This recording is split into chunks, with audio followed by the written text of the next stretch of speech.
Welcome along to the show. It is Footy Talks presented by Benjamin Moore. Great to have you with us, Luke, alongside Stephen and KJ. And we're building up to what is the newest phase of the Major League Soccer season, a season that Greg Vanney said he figured that we're probably moving into phase 6 or 7 right now. After one of the most unusual seasons of the campaign and coming off what was a pretty wild ride in the Canadian Championship over the last 6 weeks without it even really being the Canadian Championship. But we got the chance to see some interesting things happen. And it all culminated last night with that Rudy Camacho, Mike Tyson punch to the knee of Freddie Montero, and really Montreal find a way to, from a position, KJ, where it was all in their hands. And I think you would agree that they were going into that match last night, having seen how Vancouver have played and how Montreal played the game before, and what we've seen from them in this tournament. It was theirs to lose, and they found a way to lose it.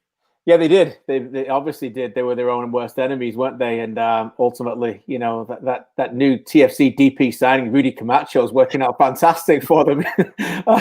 He handed them a present a couple of times now. But look, if you're a Montreal Impact fan, you'd be really disappointed because I think it was there for you. You know, and I think that you could sense that in the players last night when you listened to them in the press conference that they really let slip a massive opportunity.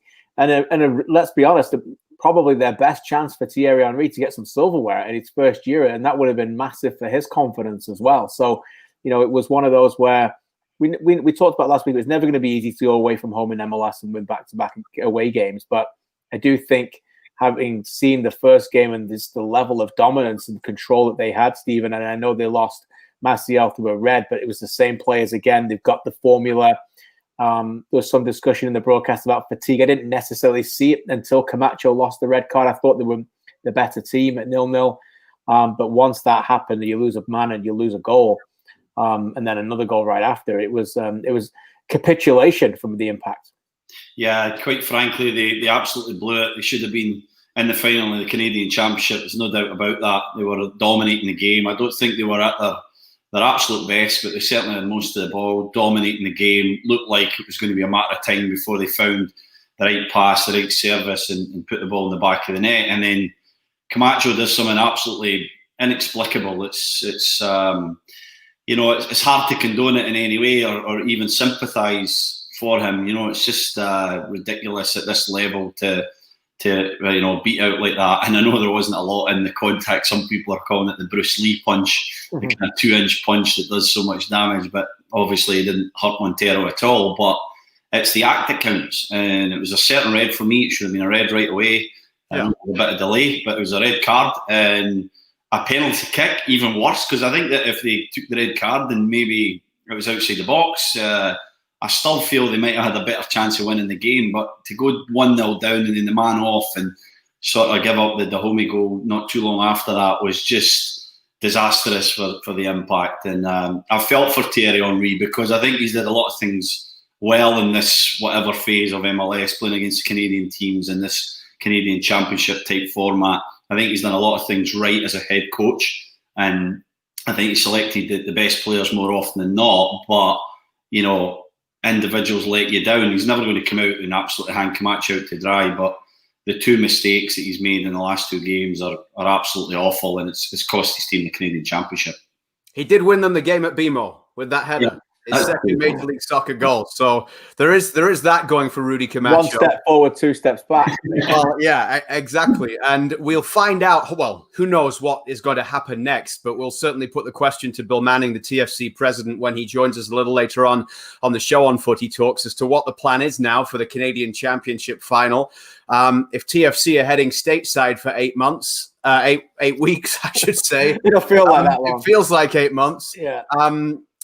Could they really play the Canadian Championship final in the United States and have either Forge or Halifax go there, or do they have to wait till December? Is there another scenario they can look at there? Nothing's ideal, obviously, but we'll wait and we'll see what happens there. But right now, I mean, everything is up in the air. But for TFC, they should never have got to the point where they left it to chance and left it. Greg Vanney said he was watching that game on Sunday night, really, kicking every ball and frustrated that he couldn't impact the game for an outcome that he wanted. But ultimately, TFC left it to chance because they didn't get the job done themselves. However, they are now in a position where they're playing a CPL team for a chance to be in the CONCACAF Champions League, which, as we've said before, is what Toronto FC expect of this team in this organization on a yearly basis, Stevie. Yeah, that's exactly what they need, and it looked like they were the ones that had blew it, because I've said it a number of times, but they're head and shoulders above the Vancouver Whitecaps and the Montreal Impact, and there was complacency that set in after the first two games and how comfortable they were. Even the three games where they didn't play that well in Montreal, but still came away with a Pozuelo penalty, 1-0 victory. They were the best team, and it should have been much easier. And I know Greg Vanny's saying, well, we won both series against the Impact, 3-game series, and the Whitecaps, but to put themselves in that position, I think was a big slip up. And now they've been fortunate enough that they've been awarded the path into the Canadian Championship final, which I don't foresee them giving up. So that's massive for the football club. They need to be in the CONCACAF Champions League. They had the magnificent run of, was it 2018, where obviously they lost in penalty kicks to Chivas Guadalajara. They want to get back there. They want to prove that they can compete with the best in CONCACAF again, KJ, and now they are one step away from that opportunity. Yeah, look, I think there was always a little bit of momentum that they wanted to build in the organization following the loss, obviously, in that final in Guadalajara. The next year was a disaster against Independiente when they got smashed 4-0. But at that time, I think it was more of a, all right, well, it's not ideal, but we need to focus on the league kind of thing. And after a poor 2018 campaign, then they went back, had a decent year, lost on penalties in the final last year, and felt, okay, that this is not a team that's used to not being in a major competition like that for 2 or 3 seasons in a row. So I think that they really felt and expect, budgeted, and all of the above to be in that competition. So now they're going to have their opportunity. They've got to beat the CPL team first, but they have made the Canadian Championship final, which I think is the 10th time in the last 12 years. So they expect to be competing for that trophy as well. And I don't know this. I'll just throw it out there. But of course, we don't know what the Champions League is going to look like. I suppose there is a realistic chance that the teams that were in it from 2020 that didn't get to play, like Montreal, may even be in it as well. I don't know yet. So we'll have to wait and see, because they're still waiting to finalize what's going to happen with this year's campaign. And it's looking unlikely that can get played pretty soon. But yeah, it's good. It's good that Toronto FC are going to be in it, in the final for them, and they get a chance to compete for the trophy and move forward. And a chance as well, maybe, that the the CONCACAF Champions League has to get pushed back. Next year's edition gets pushed back maybe to later in the year as well, rather than being played at the start of the year if they have to finish up last year's tournament. So there are all these things up in the air right now with regards to the Canadian Championship, with regards to Major League Soccer, also with regards to all the international competition that's taking place with World Cup qualifying. So lots to be put on the soccer calendar over the course of the next 12 months. But for TFC and for the other 2 Canadian teams, what they now know is that they've got to head south. And TFC, we'll get Bill Manning's thoughts on exactly why they chose Yukon and Hartford, Connecticut. But I do like the fact that they have decided to go it alone here and try and create some kind of a home venue feel somewhere completely different, rather than just doing, say, what Vancouver are doing, KJ, and moving to Portland, where they'll play Portland Timbers on a home game at Portland Stadium, and Montreal heading to where NYCFC and the Red Bulls already are as well, and having issues with training facilities, all that sort of thing. TFC do seem as if they're trying to create some kind of a home field advantage here. Yeah, look, ultimately they'll be playing in a stadium against teams who've not played there before, and if they have their, if things go well, they'll be able to play there, numerous times, and then maybe can create some kind of advantage and have a feel of it. And I think that's important. That we are living in a very difficult time. I was watching a game last week where LAFC left Los Angeles in the morning, and it turned out to be a 30 to 35 degree day, and landed in Salt Lake City in a blizzard almost, and then went and played that day, and then people are wondering why they're getting beat, so at least you're going to force these people to travel to your environment on the day of the game and come in, and you're going to be there and comfortable. So that's part of the home advantage as well, something that Vancouver's not going to get against Portland, something Montreal's not going to get against the Red Bulls when they play them 2 days, I think the third game, although I believe that's a Red Bull technical home game. But it's important. Look, I think everybody, Stevie, just deserves a tremendous amount of credit to try and figure out how they're going to get games here. It's not ideal. We've seen bubbles develop in other sports. We've seen Major League Baseball plod on and try and get through this and now create a bubble for their playoff. And Major League Soccer are kicking on and trying to get games in their own environment here and trying to get some kind of body of work. And in an ideal situation, it'll be 23 games that reflect some kind of work that can lead to some rankings for the playoffs. Yeah, I think it's such a immensely difficult situation that everybody's in, and I commend all involved, and I include admin, operational staff at every single MLS club.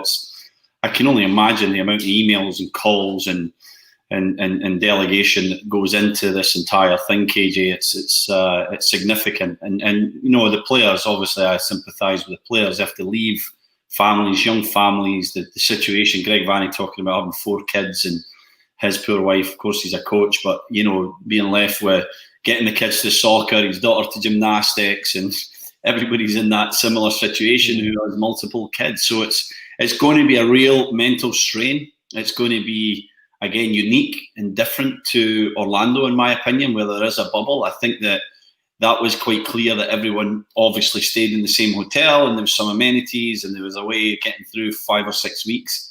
It's going to be even harder because I don't think it's going to be that same bubble type feel to it. You're going to want to go for a walk in the streets. You're going to want to go and experience some kind of, smallish crowd or public environment, but you can't.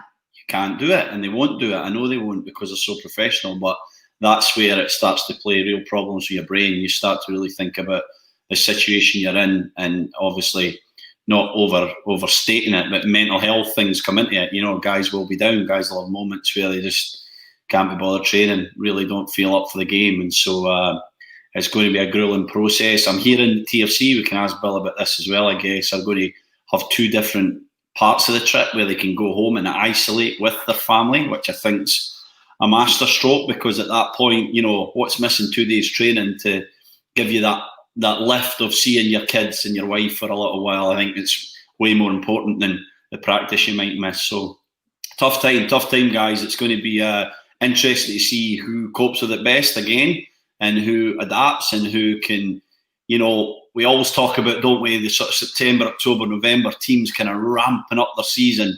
Well, this is going to be more difficult to try and get your form right, just steaming into the playoffs and then showing your best football then when you've went through 7 or 8 weeks of away from your family in a hotel with not a lot to do.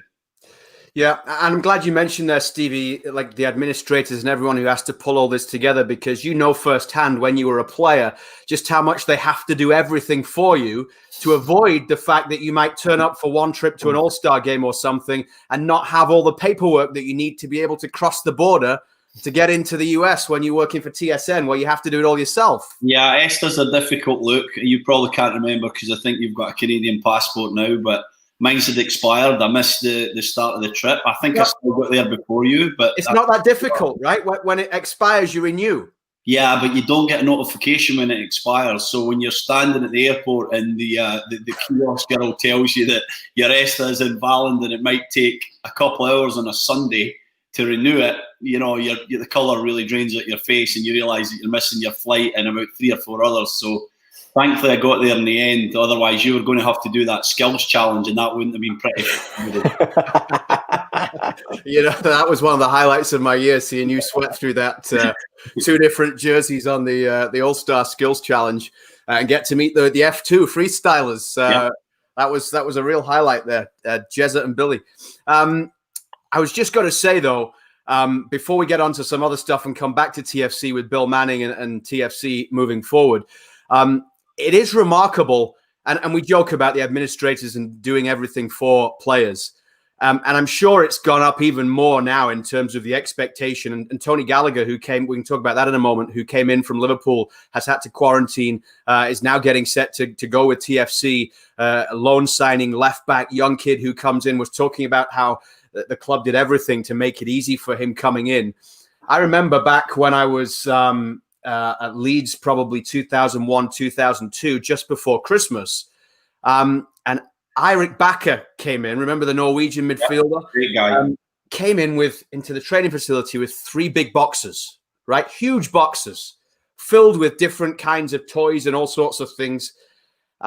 turns out that he was bringing these boxes in so that people at the club could wrap his Christmas gifts while he was out training, so that he didn't have to go home and think about wrapping his own Christmas gifts. That's one extreme. But Stevie, at the very highest level, players get everything done for them. Yeah, they do. And it's to give them no excuse. You know, they've got the whole preparation there. And I have to say, guys, a club like TFC are second to none, and I include every team I played for in the UK. TFC are absolutely outstanding. I'll never forget, I've still got it somewhere in a back cupboard there, the logbook that I got when I got there telling me the restaurants, nurseries, real estate agents, everyone is there for you to take care of your needs as you come from overseas and you land in Toronto. So they are one of the best. The guys stay at the best hotels. There's never any expense spared. We had some early games one year, and lo and behold, we're in the Shangri-La the night before. You know, we don't just go to like the local kind of Holiday Inn. We're in the Shangri-La. We're eating the best food. We've got a bed. You know, we're up early in the morning, pre-match breakfast, and then off to the, you know, kind of midday kickoff. So TFC are outstandanding. The support is there. Players rely on that. I know you guys will think that we're pampered, overprivileged, you know, babies, and Luke nods his head, but it just gives you every tool, I guess, to go and deliver and go and perform on the day. And so, yeah, most of these clubs are not at the level of TFC. I found that out in the 2015 CBA when we were arguing over things like 2 meals a day. You know, like I'm saying, why is this an argument? Let's move on. Let's get to a more important subject. Well, I'm sorry, and I'm not going to name the markets. In certain markets, they're arguing over whether to give their guys breakfast or lunch. And at TFC, you guys have had lunch up there.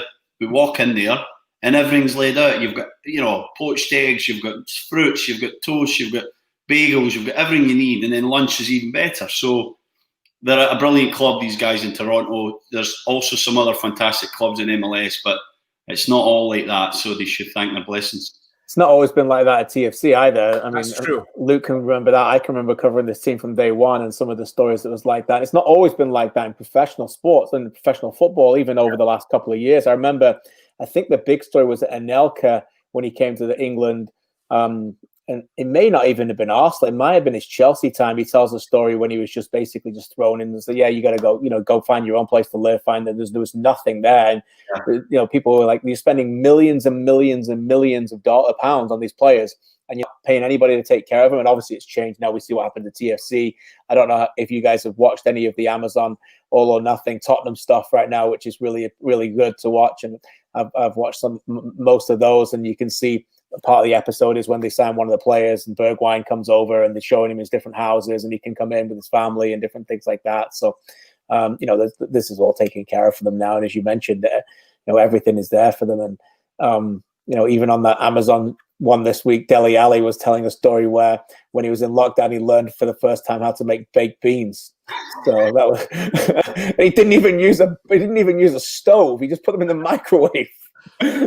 Yeah, like, you know, first time he's ever learned how to cook baked beans. Dele Alli. At least I've got lazy at that as well. To be honest, I don't know if it's since I moved to Canada. In England, I would never ever, if I was having to cook breakfast or whatever, beans on toast, never ever have put the beans in a tin and put them in the microwave. It would always have been cooked properly on the stove. But maybe it's because of the kids and everything, and you got to get it done. For you. Get out of the microwave, put it on the stove. I understand that.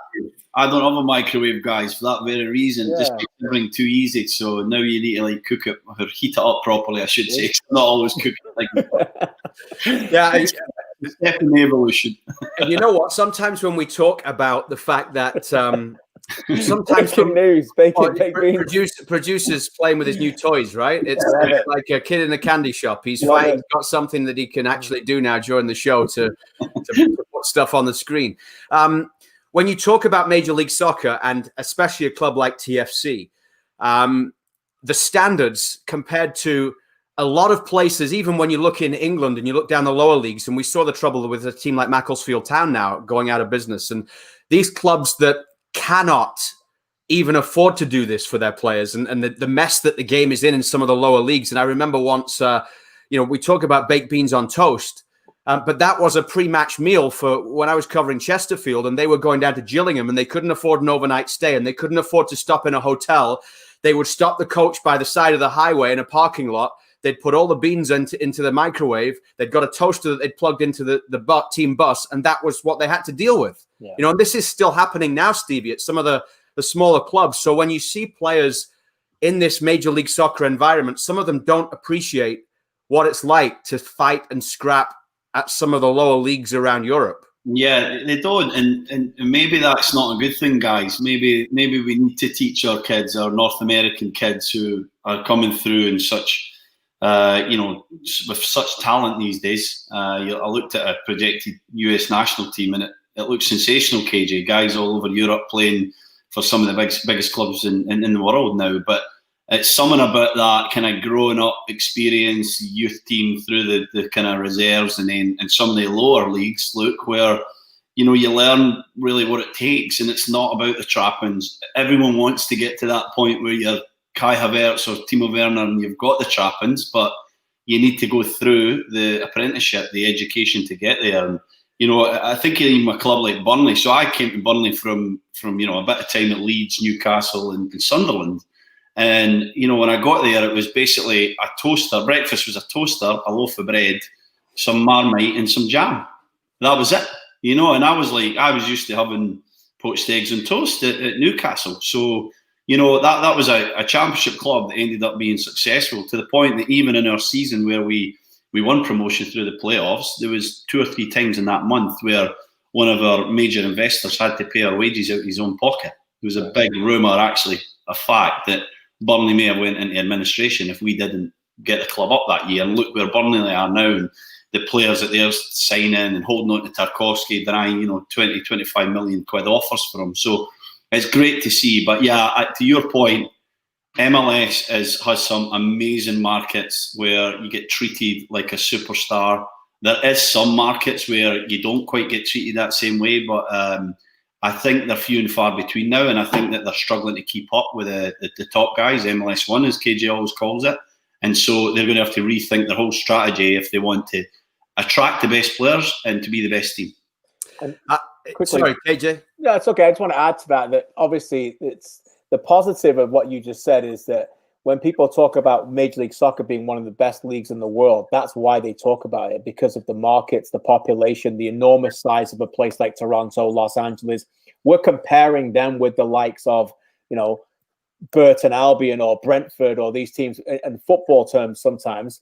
But, you know, when you think about the actual places, they're tiny compared to what you've got over here. Now, you know, what do they have is they have competitive environments, a culture of, you know, centuries plus a culture in those environments that drives these players and these people and these fans. And that's what needs to continue and evolve here, and that culture. But to Stevie's point is that, you know, talent can only take you so far.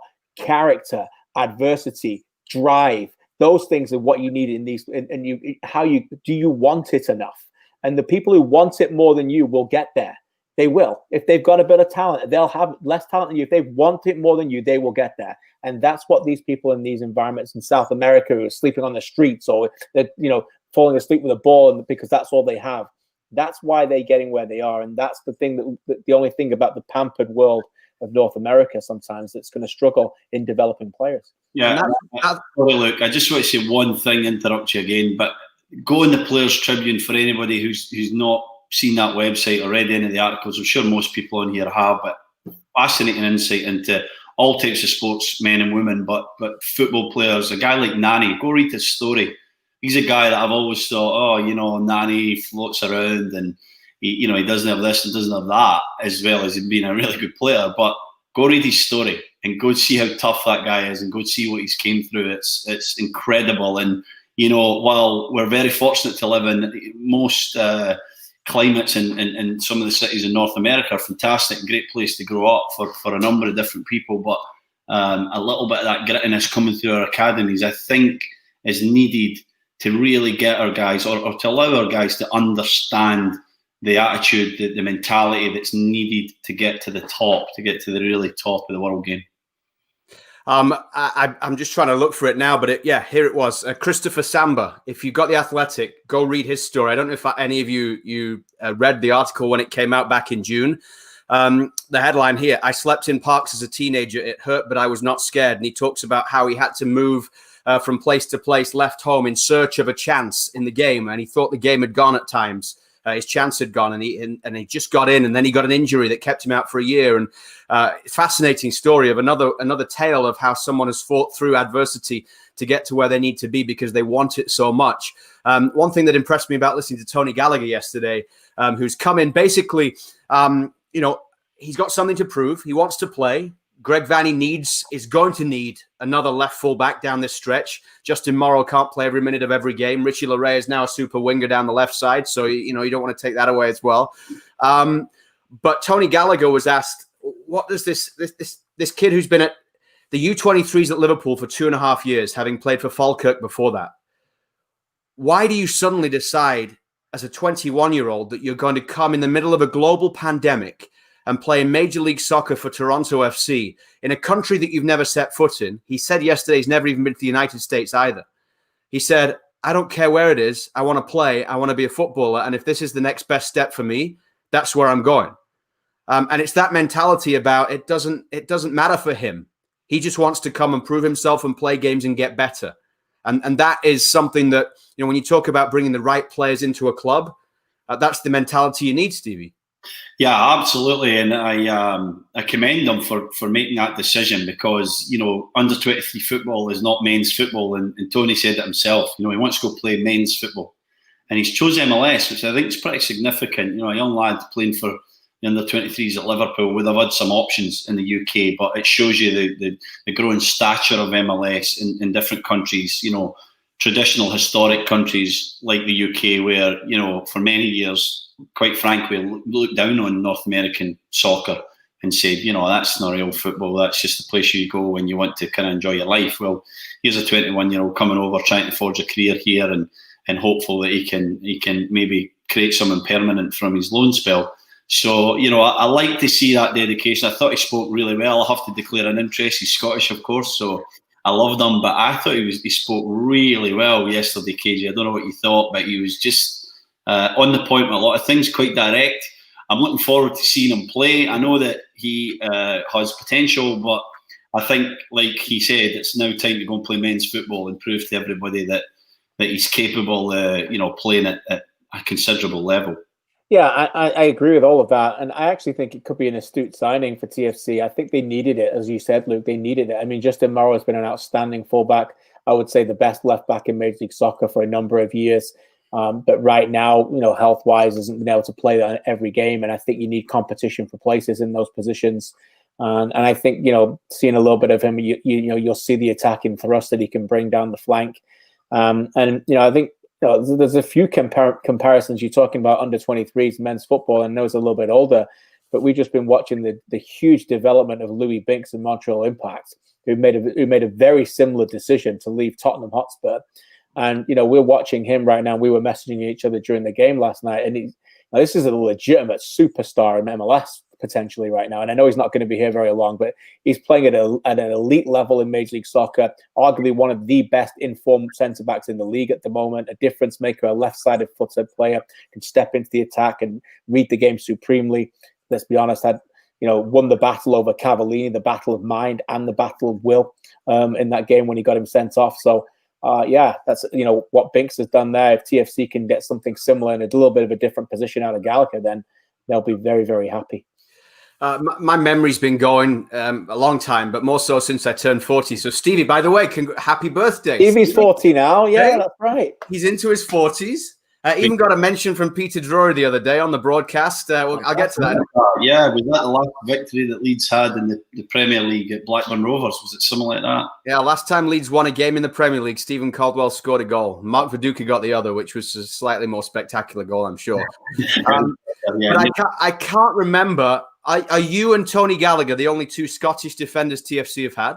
KJ? Yeah. KJ, are we? Scottish defenders? I can't remember. I don't think you've had any other Scottish defenders, have they? Yeah. Not that I can remember, although back in 2007-8 when it was, Rick Titus, Mark, there was a lot of Canadians, Redder and Pozniak and Braz and those guys, but I don't think there's been any Scottish defenders at TFC unless I'm sure someone will let us know pretty quickly if that's the case. If we're missing anyone, do let us know about that. We'll get to Bill Manning, the TFC president, in a few moments' time. But you just mentioned Liverpool, and that we mentioned Peter Drury bringing up your name, Stevie, the other day.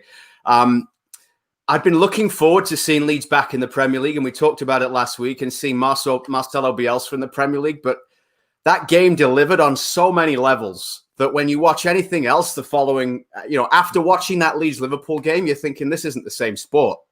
Like, it was fantastic. So good. So good. Great to see Leeds back. Great to see the emotion of them. Great to see the bravery of them as well to go and attack Liverpool the way that they did and take, 3 times come back from being behind and play their own game and really chase them and go man to man at key moments in the game was really impressive for me.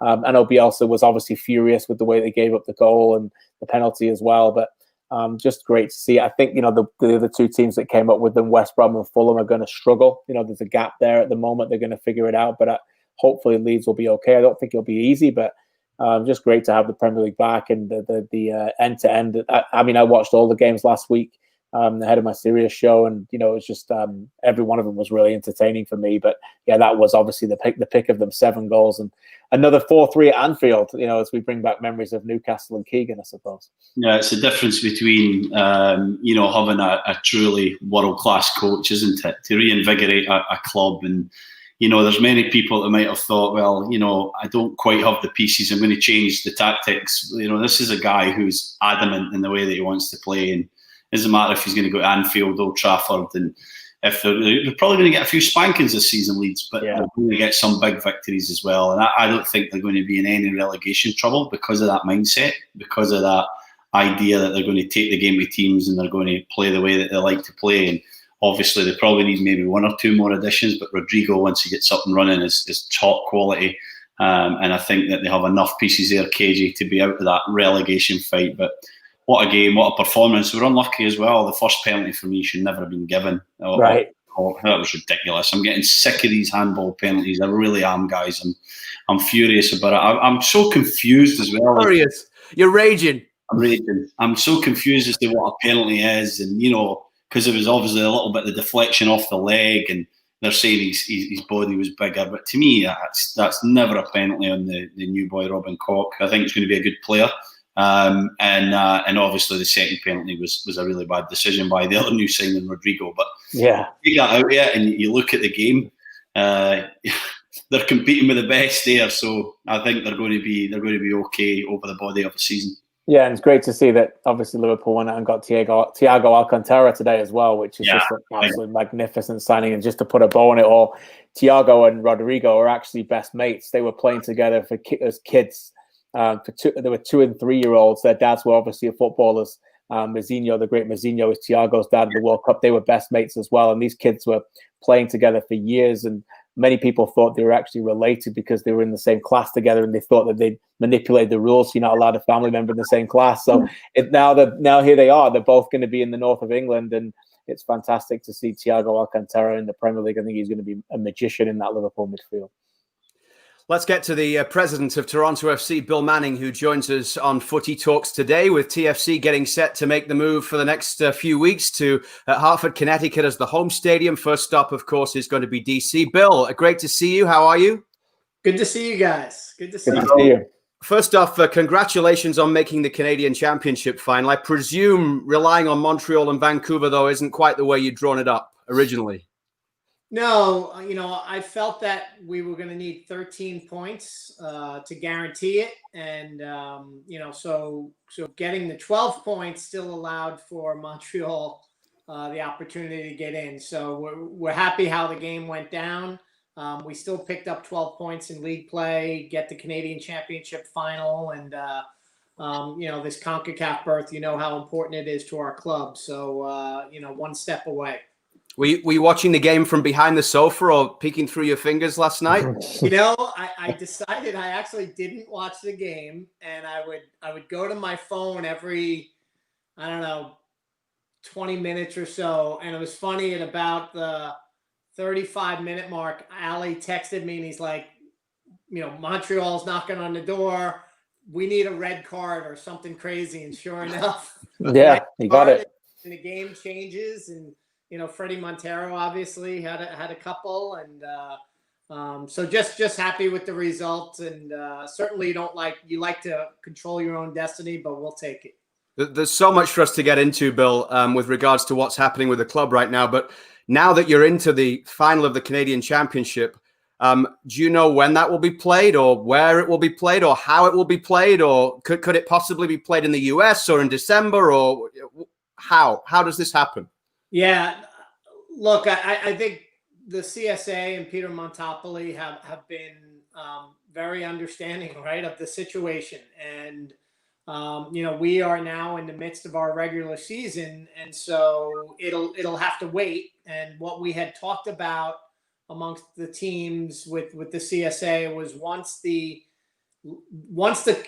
MLS participant, once their season is done, so out of the playoffs, then we can kind of figure out a time frame to play the CPL champion. So I hope that's sometime in December or January, because we obviously want to be playing long.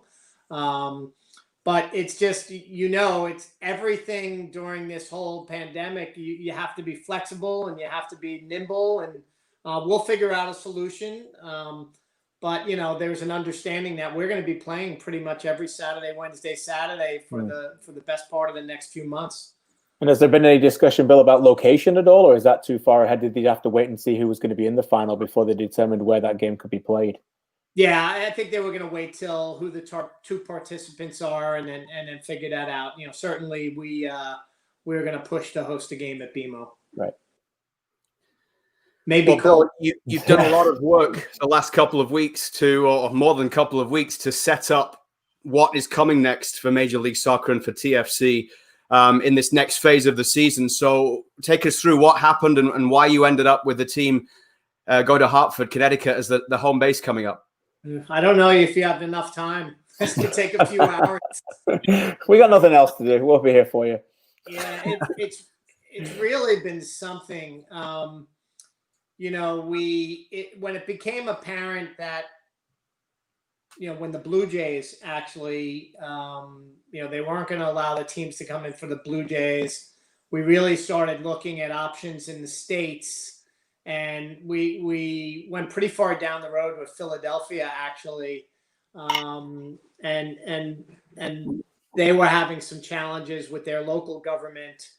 And it's funny, an old friend of mine, Ray Reed, is the head coach at UConn, and I was speaking to him, and he said, have you thought about Rentschler in Hartford? And I had remembered the U.S. national team had played there. I've never been there.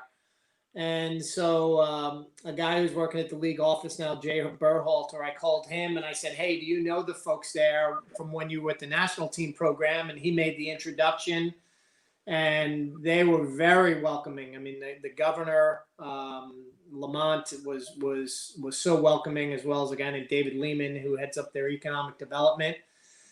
And our hope originally was that we would fly in and out for games, and that all three teams, we all worked together. We worked with the government, but at the end of the day, the government wasn't comfortable with that plan. And so the contingency plan was to set up shop down in these surrogate markets. And so in Hartford, we will be playing our games at Rentschler Field. We'll be practicing there the day before. We're set up in a very nice hotel called the Goodwin Hotel. And we're going to train at Trinity College, which is a nice Division III school, has a very nice manicured grass field and a training field, about 8 minutes from the hotel. And then I get called from the AD the other day saying that they have a little bit of a scare, just things are on pause right now. And so we have a couple of other options. We've had to have all these contingency plans. And as I say, you just got to be nimble and flexible. And there's a local soccer club, Farmington Soccer Association. We're going to go visit them on Monday. Evidently, they have a few very, very nice fields, grass. That was very important to us, was to be on grass. There was some turf fields that were available to us, but that was important. And then there's another local private school up there as well that we're looking at. So we'll have a good training situation. There's a guy there locally, used to work for U.S. Soccer, named Tom Meredith, that's helping us out, as is Ray Reed. And so we have some feet on the ground. Jeff Bradley made a few visits for us because he's in the States right now. So he was our on-site guy. And so we did a lot of work in Philadelphia, and then up in Connecticut. We chatted a little bit about Red Bull, but what was really important to us was actually having our own home as well. And so when Hartford really opened their arms for us, it's totally exclusive to us. We're the only team that's there. UConn football won't be playing. And from everything I see in the videos and so on, it's a beautiful stadium. Josie and Michael speak highly of it. So, and Greg does. Greg knows the stadium. So it was, preference playing at BMO Field. Once that became not a possibility, flying in and out, that became not a possibility. And so now we're going to do the league, and I compliment the league. The league has worked the schedule so that we're going to go in increments. So we're going to play a 3-game, 2 on the road, 1 at home, that kind of first leg. Then we have a 5-game, 16-day. And then we have another 3-game, 9-day, and then 1 last game on decision day. And so we'll at least be able to come back for a couple of days so our guys could see their families. We won't be able to train, but we do think it's important that they could still come back, see their families, see their loved ones, and then go back to Hartford. So Greg is actually coming back to Hartford right after the game in DC, and so we're gonna set up shop. We have a group of about 8 of us that are driving straight there, and it's going to be our home away from home. So not ideal, but I think it's going to be a really good solution for the situation. Is there still a hope, Bill, that maybe get back into BMO Field before MLS Cup? Is there still maybe a slight glimmer of chance that there will be games at BMO Field and you guys can maybe play the playoffs potentially at BMO Field? Yeah, I mean, certainly against Montreal, right? If we wound up playing Montreal, we would have that opportunity again. We are holding hope, Stevie. It's as is Montreal and Vancouver. It's so much is going to depend on the travel restrictions. They just extended it again to the U.S. and we're respectful of that. We thought we had a very good plan, whereas any club coming from the United States wouldn't even have been here for more than 24 hours. It would have been in and out day of game. But just the sensitivities of coming through the airport and so on, it's just not something that was going to fly right now. So we move on, right? And we're gonna keep hope, and hopefully things in November calm down. And I do think the government was very, very good. PHAC, Public Health of Canada, and they understood our situation. They just, with everything going on, the door isn't closed, but for now the door is closed. And so we'll see. Bill, can you take us into some of the meetings with the players in preparation for this? I know that we talked about it off the top of the show, actually, about the importance of their mental health and making sure that every question is asked and then every question is answered ultimately as much as you can with those players. What were those conversations like, and what was that situation like in terms of giving them that chance to come back and in between and that mini quarantine, so to speak, and talk us through some of the issues that the players had before you decided to sign off on this?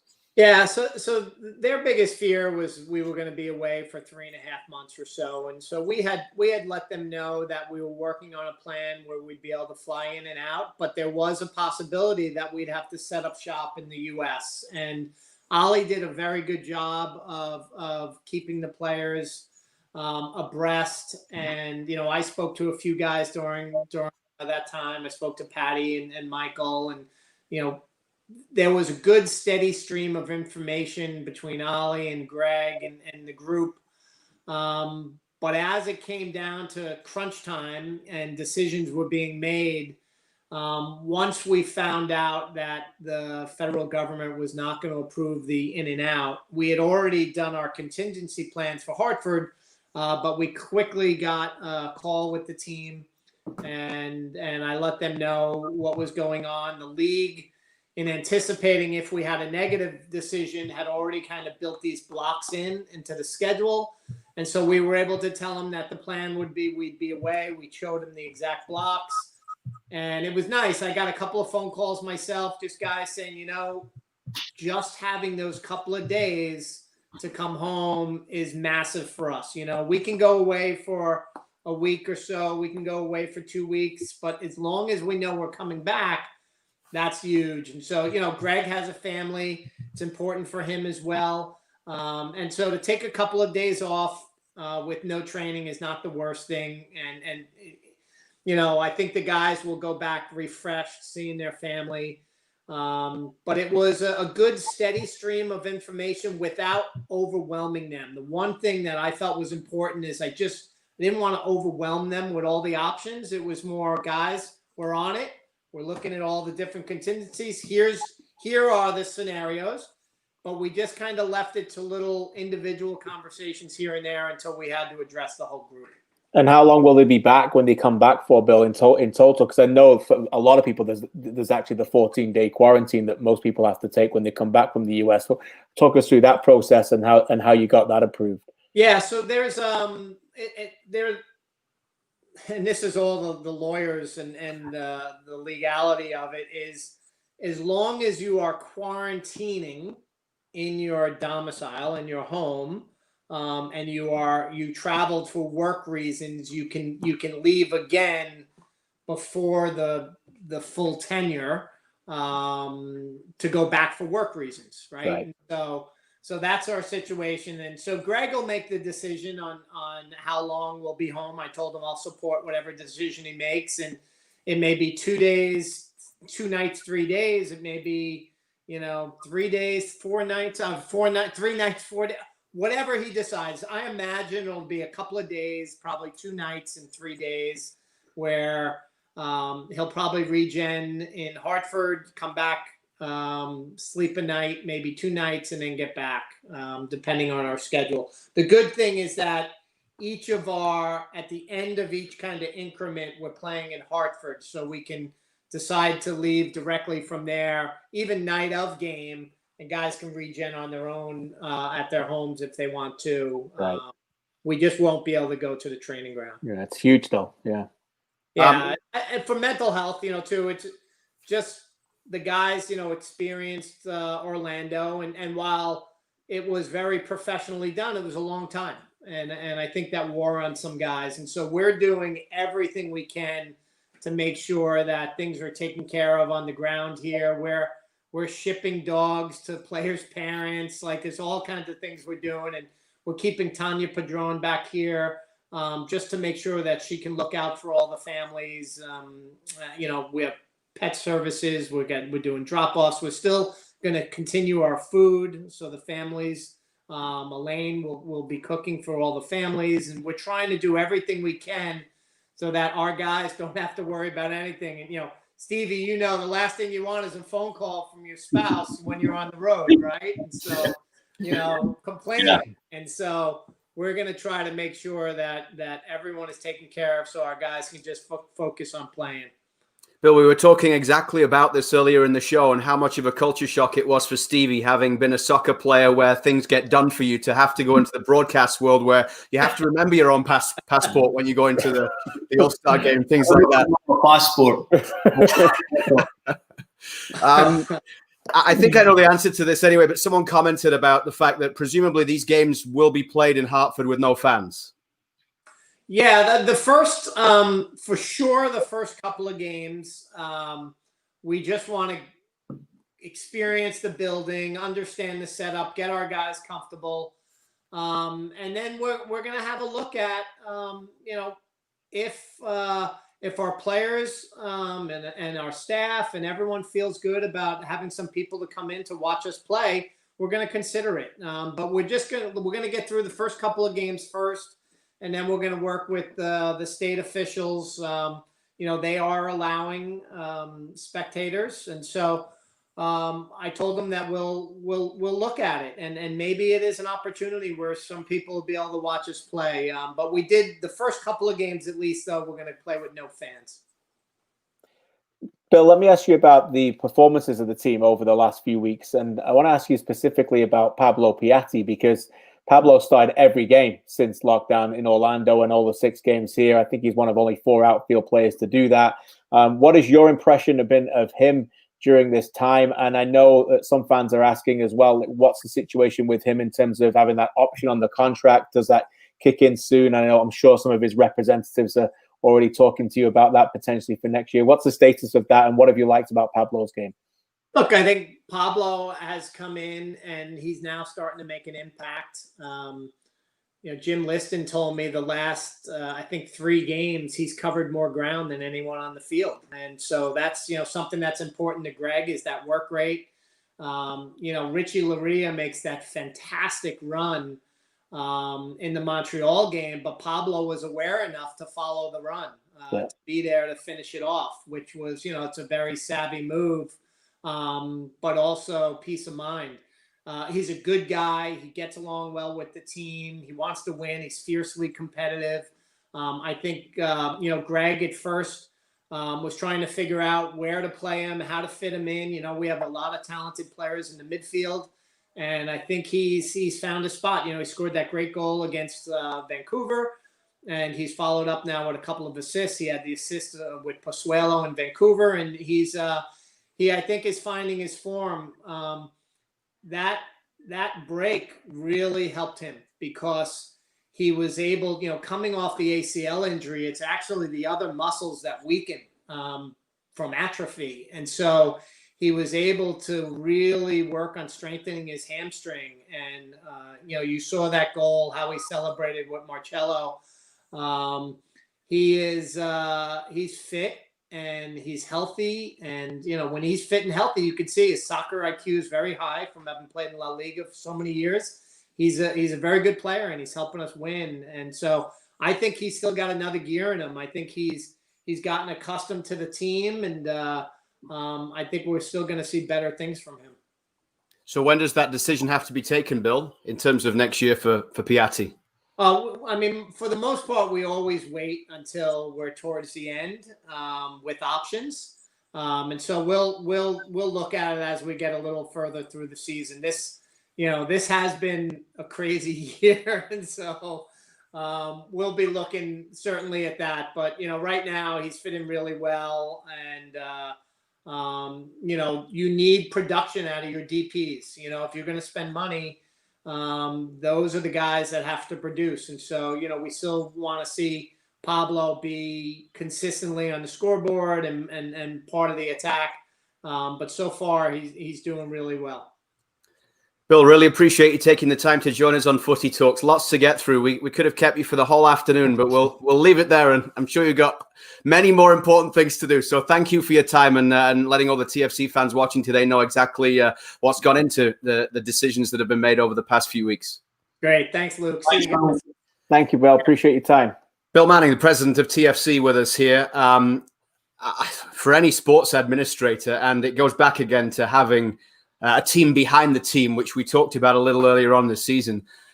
This is one of those times where organizations that are set up properly are going to have success, whereas organizations that in a situation like this, where there are new challenges thrown at you and seems as if at times the world is falling apart, if your organization isn't set up properly, KJ, you're going to struggle in times like this. Yeah, no question. Look, for everybody, I think that the hurdles are significantly higher for the Canadian teams. I think we have to recognize that they are at a significant disadvantage, and they have to make sure that disadvantage doesn't lean to the field, that doesn't become a disadvantage in the field, because these teams in the United States are going through challenges, but no challenges that the teams in Canada are going through. None. Some of these people are getting the incredible fortune and blessing of playing in front of supporters. Now, for us three and the Canadians that are watching this right now, we're all at the situation where we love to go watch sports. We're not allowed to go watch sports. We don't get, it doesn't matter about soccer or other sports. We can't do that. So we're not in that situation. And players enjoy playing in front of those fans. That's a distinct advantage for them as well. And these players are not getting to play in their own stadiums. They're not getting to play in their own country. They're not getting to play in front of any fans. They have to leave their families, and they have to go in unfamiliar territories, and then they have to evaluate themselves and perform at a high level and try and win. And so there's an enormous amount of challenges that they got to get through here, Stevie. And I do think that we have to recognize that these Canadian teams are facing an uphill challenge. But as Bill Manning has alluded to, that club has to try and do everything they can that when the whistle goes and the game kicks off, that those players don't feel like those challenges are existing during the 90 minutes. Yeah, it's important that these guys go into the game with their minds clear, and that's going to be the hardest thing because, you know, we all live in lives where there's more to life than football, although we often think that it's a be-all and end-all. You know, when your wife's on the phone moaning, or your kids are upset because the dad's not there, or the dog can't get the walks, or the toilet breaks that it needs, it has an effect on you. It weighs on you. So I agree with you, KJ. I think it's significant, you know, the disadvantage that the Canadian teams are going through, but they can't feel sorry for themselves. They have to use that as a positive. Any sportsman or football player will tell you, you use it as a positive, you allow it to fuel you, you give yourself little goals, you try and get through a few days, a week, give yourself little markers, and you look forward to your little break when you get home, you use it wisely and you appreciate it. But at the end of the day, we chose this life. You know, there's so much that goes into becoming a professional football player that when you get that opportunity, whether it be in front of no fans in Connecticut, at BMO Field, at the new camp, I don't care. That's the life you chose. That's what you want to do. You never know when it's going to be your last game. You never know. And if you think like that and you have that appreciation for the game and you don't feel sorry for yourself, then you can go out there and perform. And I expect these guys in TFC Red to do it. I expect the other two teams to do it as well, Montreal and Vancouver, because they're pros. And that's why they're so good at what they do. And that's why they beat out millions of other kids who maybe had more talent. Quite a lot of them. We mentioned that earlier as well, didn't we? There's more talented people, but it's the mentality needed to play at this level that's going to stand these guys in good stead over the next few months. One of my favourite days on the footballing calendar growing up in England and then working there was Boxing Day, right? When you've got all the games straight after Christmas Day, full programme. It was fantastic. So it sounds like we're going to get a TFC v Forge or HFX under the roof at Rogers Centre on Boxing Day this year. I mean, to have to potentially go for a start, not know when this final will be played until the team is knocked out of the playoffs, and then have to play it in December or January somewhere. I mean, nothing can be planned right now in terms of the whole schedule for everybody in the world, but this is a really unique circumstance, KJ. Yeah, unique, and I think everybody understands it's a unique world, so it's a different time for everybody. And I think, you know, it's important that we also recognize that this is really special for a Toronto FC to play a team from the Canadian Premier League. You know, whenever that game happens, years and years down, no one's going to be talking about the fact that that game was played in January. It was actually recognized that it's supposed to be a 2020. But we're talking about the time the Canadian Premier League team reached the Canadian Championship final and played Toronto FC, and what that meant for that organization, whether it be HFX Wanderers or Forge. So I think that's really special from a football point of view. And look, you know, the calendar's being pushed and everything, but hopefully they can fit it in 2020. I see why not, why they couldn't. I mean, maybe they don't want to play it if they do get to MLS Cup, but yeah, there'll be a special occasion when they have it. And I, for one, am certainly looking forward to that. And I think it's big for the Canadian Premier League that they get that chance, because this situation where the pandemic has come has not presented them an easy opportunity for that league. They're coming to the end of that, but they now have a representative in that final, and we should all be talking that up a little bit more. Just finally, Stevie, we're getting set to call the game on the weekend, TFC against DC United at Audi Field. We saw what happened when these two teams met in Orlando. It all got a little bit testy at the end as well between them, and there had been what Greg Vanney called a difference of opinion in terms of what went on with the game the day before that didn't get played and got cancelled with an hour's notice out. DC coming back with 2 late goals in that game, sendings off. And it hasn't been going well for Ben Olsen's DC United, has it? It's a position now where the pressure is really on him and on that team as TFC head to Audi Field. What are you expecting from this? Yeah, pressure's on Ben Olsen for sure. Look, he's got a number of injuries, so I have to bring that up first and foremost. Birnbaum, Knaus, Edson Flores, his big DP, were not out there on Saturday against the Red Bulls. So he's got his hands tied a little bit. But I see a team who are devoid a lot of confidence, especially in front of goal, not creating enough chances, not giving their strikers enough opportunities to score. So it's a tough time. I don't know what to say. Like I make TFC strong favourites. They should be going in there expecting to win. I see a DC United side that's lacking that spark that's needed to win consistently at this level. Doesn't mean that they can't beat TFC, as we know how close MLS can be. But KJ, they should be going into out of field expecting the 3 points. Yeah, they should be. You're right. And, when you break down these 3 games to come, NYCFC and then Columbus, I think you would say that the easiest game on paper is certainly the first one, which is probably what you want. I think coming off a back of the Canadian Championship, going down there the first match, play that. I think they'd rather play DC now than they would Columbus or New York for that first game. So I think that probably helps them as well. You're right. DC. The thing with DC is that they've always been very organized. Mm-hmm. They've always been very difficult to break down. They've never been one, even with, when they had Wayne Rooney and Luciano Acosta, they weren't one that blew you apart with this swashbuckling, fantastic attacking style football under Ben Olsen. They've always been very tight games with TFC as well. So if they can maintain that, it's a challenge. I think Ben Olsen will drill them all week to say, you got to watch Pozuelo and Piatti and make sure we keep tight between the lines and don't give them the space and the overlaps on the wide areas. They'll be ready defensively, whoever's playing. But look, this is not going to be a team that's going to score many goals. And it's not going to be a team that I think will present too many attacking challenges to Toronto FC's defense, which I think presents them an opportunity again to build the momentum. We remember we're talking about the consecutive clean sheets that they had. And I know they've let that slip a little bit, but I think they conceded 5 goals in 6 games, and 4 of them were really from set pieces. You think about the goals Camacho scored and Wanyama, both from set plays. The Baldissimo goal was from a second phase when he smashed it in from a free kick, and the Nowinski was from a second phase as well. So they really only conceded that one open play goal with the Ali Adnan cross into Cavallini. So I think that's a confidence boost for Westberg and his defense. And if Toronto FC are going to want to challenge for MLS Cup and go far in the playoffs, I think Greg Vanney knows that they'll score goals, particularly with Altidore getting more and more match fit. It's the defensive framework and the structure and finding out that midfield balance and the numbers in there that will take them that far, I think. So that presents them a chance against a DC team that won't be that, I don't think, that much of a threat as an attacking unit. Saturday night from Audi Field, live on TSN. Join us for the broadcast. What time does it start, KJ? Well, I don't think we have a pregame show, I learned today. So that just means more of you guys and less of me. So what time's kickoff is what I'm asking you, because oh, you don't have it there. Is that what you're telling me? I think it's 7:30 because I think the Whitecaps game is at 9:30 right after.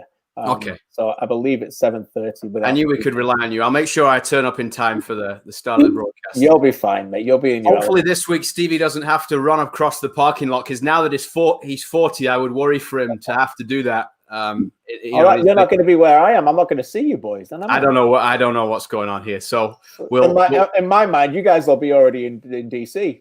I'll come over and see you, mate. Thanks, mate. Yeah. We get free dinner. You can come over. Oh, yeah. I'll be there for the free dinner. Don't you worry about that. See, Stevie did get spoiled as a footballer, but occasionally he gets free meals from TSN. Thanks to everyone for joining us on this Footy Talks. We'll see you again next week, and Saturday night, 7:30, TFC at DC United, live on TSN.